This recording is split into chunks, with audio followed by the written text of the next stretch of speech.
Some encouraging news on the contract front, everyone. William Saliba and Saka Saka could be about to sign major deals. We'll give you the update where it's coming from. Before I go into it, sorry if this video is a little bit echoey. I am in Italy at my amazing nonna's place, but there's all sorts going on. I don't want to be disturbing people as I record this, so I'm in a small room and it's a little bit echoey, so I'm really sorry about that. Hopefully the audio comes through okay, and we'll give you the update right now. It comes from Hand of Arsenal. Now, there had been some news coming out that William Saliba had been offered a new deal, that there wasn't actually any clarity on whether he was going to be signing that, but we know that this stuff has been going on for a little while. It's been bubbling away in the background. Will Saliba and Saka sign new deals? I want to talk about them individually, and I also want to talk about, well, obviously the big update from Hand of Arsenal. I also want to talk about where they would rank in terms of their salaries compared to other players, because Arsenal are now paying some significant wages to players that a lot, well, let's not go into the whole who deserves what. The point is, it's a group of players that are meant to be challenging for the title. You've got to pay big money to assemble that kind of group. Well, Saliba and Saka rank among those players. It's kind of what I want to talk about. Before I go into it, I actually want to issue a little bit of an apology. When we started this channel, one of the early stories we ran was from reports that I believed were credible that Bukayo Saka had actually signed and agreed a new deal. It was said by a few people, but there was no follow through on that and no confirmation from Arsenal. It's now been 4 months, I think, since then. So maybe some of those news reports jumped the gun, and perhaps we did too in terms of, well, not perhaps, we did in reporting that. So apologies for that. But I think what's fair to say is that there was encouragement back then that a deal was going to get done, that things were close. These things do take time to fully iron out. And it looks like Arsenal are close to wrapping up some stuff on both Saka and Saliba. So let me tell you where that's all coming from. Hand of Arsenal says he's received numerous questions around Saka and Saliba's contracts. He says that contract talks are smooth sailing and Andrea Berta is locking down both superstars to major deals. That's quite big wording. He said that he's locking both down to major deals. He's not in negotiations, they're in talks, there's encouragement. No. He's locking them down to major deals. This is all smooth sailing. And when you hear that, you're expecting it to get done. He says no need to jump the gun, as patience is the master of the situation. Positive news on their return to action soon also. Of course, Saka was expected to be out for 4 weeks after the Leeds game. William Saliba also 3 to 4 weeks after Liverpool. Could they both be back for City in a week's time? That would be a major, major boost. Hopefully Arteta gives us some quotes today. I imagine we'll be doing a press conference in a couple of hours.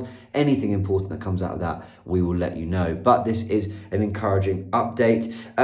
Where would it rank them in the pecking order if they're to get certain fees? Now, I've got to say, I think these two will make the 300 grand a week mark. I think they will get there.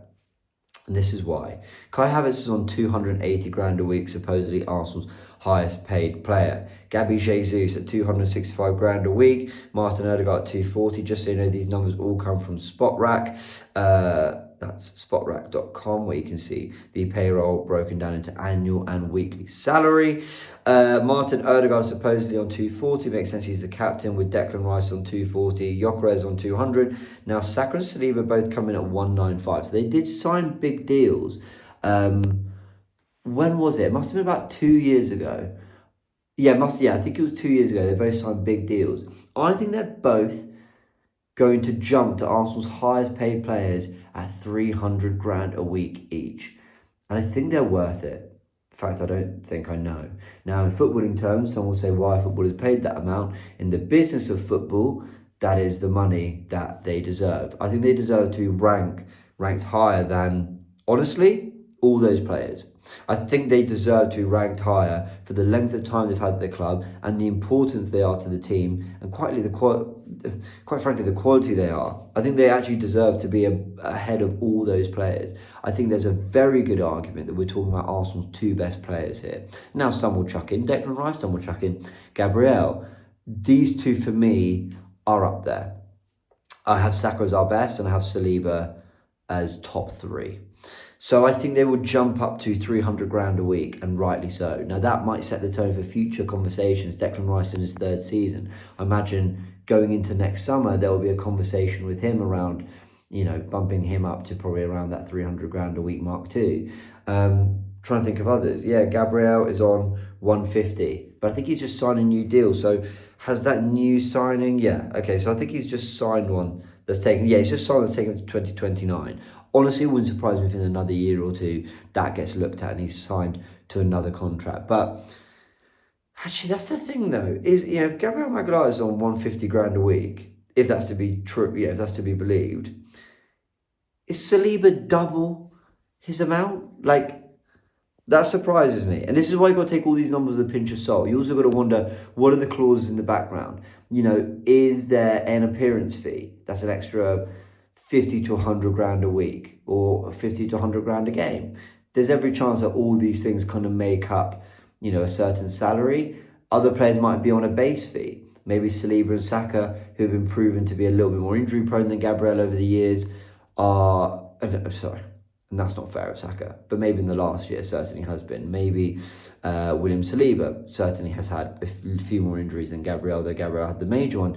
Maybe there's like a certain base fee that they're at that, others are sort of earning in bonuses. I don't know. That's for Andrea Berta to sort out.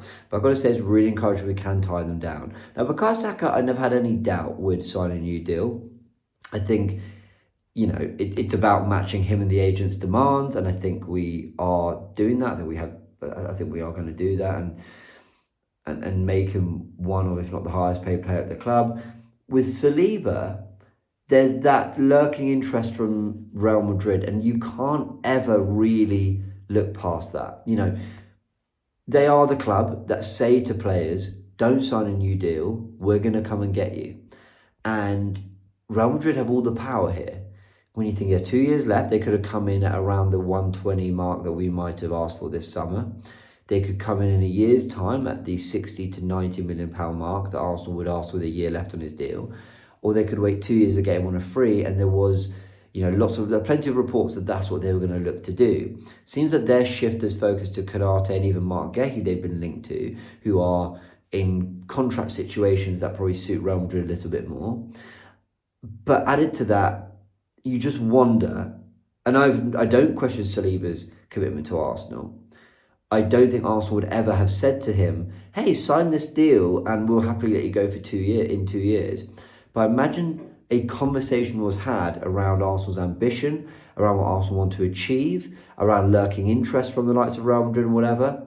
And I imagine there was some sort of conversation whereby they said, look, commit to Arsenal for 4 years, give us the power in these negotiations if these conversations come up in a couple of years' time.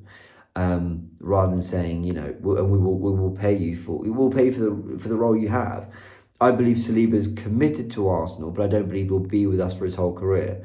Now, I could be wrong. I hope I'm wrong. And Arsenal shouldn't be really worrying about what the other big clubs are doing. They should just be saying, this is our player, we're going to commit to him fully. And it looks like that's what they do with Saliba. But I just, you know what I mean? It wouldn't surprise me if a conversation was had around the lurking interest of a club like Real Madrid. I think PSG have been linked to. But anyway, encouraging update from Hand of Arsenal. Hopefully they're back fit for Man City. These two players, hopefully they sign deals in the coming weeks. But if Mikel Arteta says anything, we will update you here on Goonerverse News.